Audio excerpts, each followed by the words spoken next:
It's Talk Funny, a podcast by Mark Bailey and other comics from all over. We ended up in Japan because we wanted to see a place where foreigners are expected to do jobs that Japanese will not do, like going to prison for business fraud. The Talk Funny podcast from NagoyaRadio.com and Nagoya Comedy. Here's Mark Bailey. We're back with Talk Funny. I'm Mark Bailey. We're here again with Toufic. Hello. So Toufic, I guess you saw Dave Chappelle's on Netflix, but you haven't seen. There's a series called Fauda. Netflix is the opium of millennials, so I don't really watch Netflix. So Fauda is an Israeli-produced drama, and it's really well done. And they talk. I mean, they basically. I think they show both sides. I think they show innocent families in the West Bank, and their sons die because their sons are angry and they think they're doing the right thing, and vice versa on the Israeli side. But it's very well done, and it's based on a true story. It's won some awards. And then there's another one called The Spy that had Sacha Baron Cohen. Oh, love yes, he's a very nice. Yes.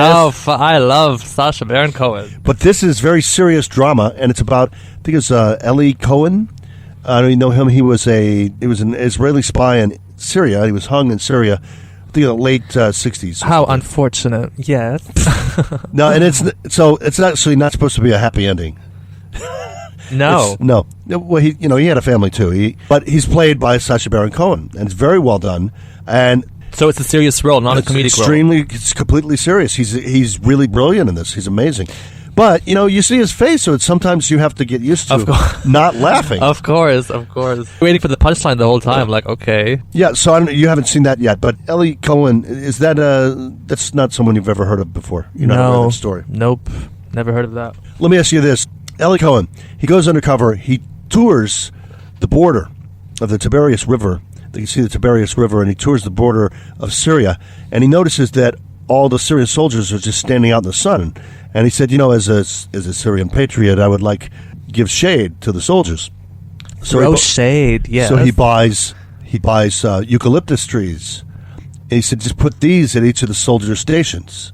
And so, have you seen eucalyptus trees? Do they have them near Tiberias? I don't know if it still exists, if Syria took them out. Because he had them planted there, the Israeli military knew exactly where to mortar shell. Ah, I see. What a bastard. Yes. That's right. It's a Jew. He's a smart guy.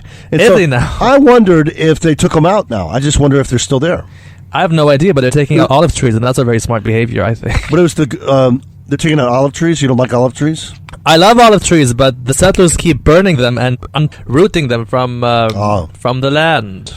So this was on the Golan Heights. So I'm going to have to look it up and see if they still have those eucalyptus trees at the Golan Heights. And, of course, maybe for people who don't know the story, the Golan Heights was being used by Syria with tanks to bomb, Israel's right down below. It's very easy to strategically bomb.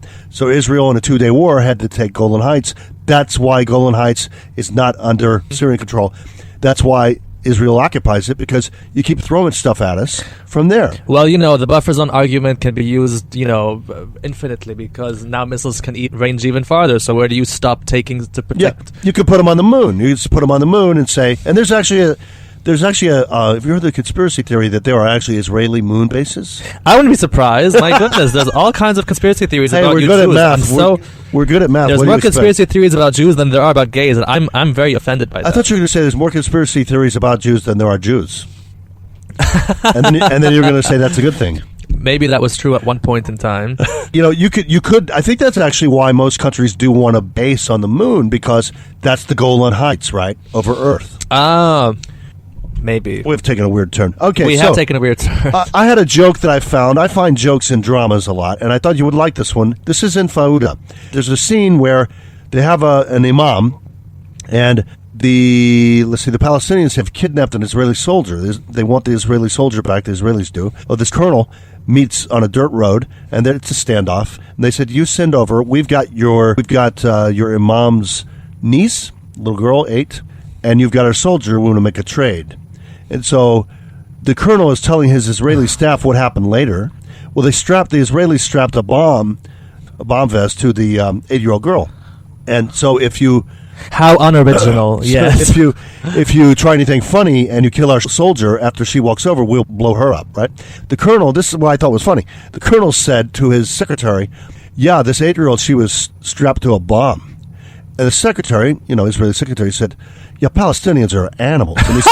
And he said, "No, that was us." It was intentional, but that's good. Self-deprecating. Yes, that was funny. The whole point of this drama is everybody is animals. Yeah, and we're all fighting over land, like animals do in the wild, really. And also in this, the Syrians keep saying, "Well, they're using Tiberias River, and that's Arab land, and that's Arab water, and." It all depends on when, because the Jews were there actually first, but it was a long, long time ago. But before the Arabs were there, the Romans were there. So, everybody has been everywhere. Exactly, and there's been all kinds of religions popping up forever, so, This is my office, and I pay rent here, but I wasn't here first. Yeah. But 100 years ago, this was probably some brothel. Maybe. I hope it was. But but the whole and you thing is sniffed it out, didn't you?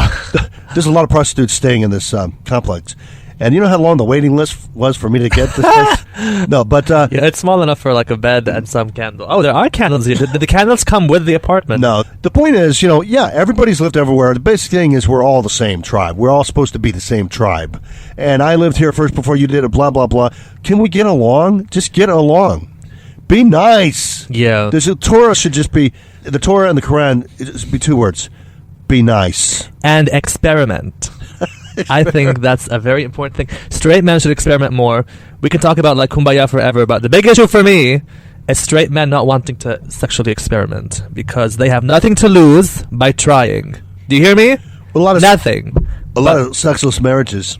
Well, I've saved a few marriages, actually. Do you want to hear about the story? Sure. Did I tell you about the Mormon in Bangkok? No. Oh, my goodness. I don't think so. So, there I was in Bangkok, broke and bored, and this Mormon hits me up on Scruff, and he's like, "Do you want to come over?" I'm like, "Okay, sure. Where are you at?" "Fancy hotel." I'm going to the fancy hotel to meet this guy.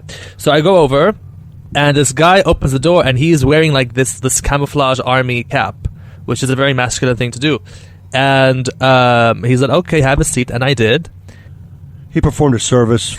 And he did it in a very masculine way. Like, he was like, "Oh, yeah, dude. Bro, this is awesome." I'm like, okay, lovely. Then when he finished, he was like, "Yeah, my wife's gonna come in like 2 hours, so like we can chat for a bit." I'm like, "Oh, you're married?" He's like, "Yes, I am." I'm like, "Okay, so what's wrong?" He's like, "She's just too busy to have sex." "Hey, you're Arab, right?" I'm like, "Yes." He's like, "You know what the real problem is?" I'm like, "Oh, sure, that's all the time we have. What's the problem?" He's like, "The Jews."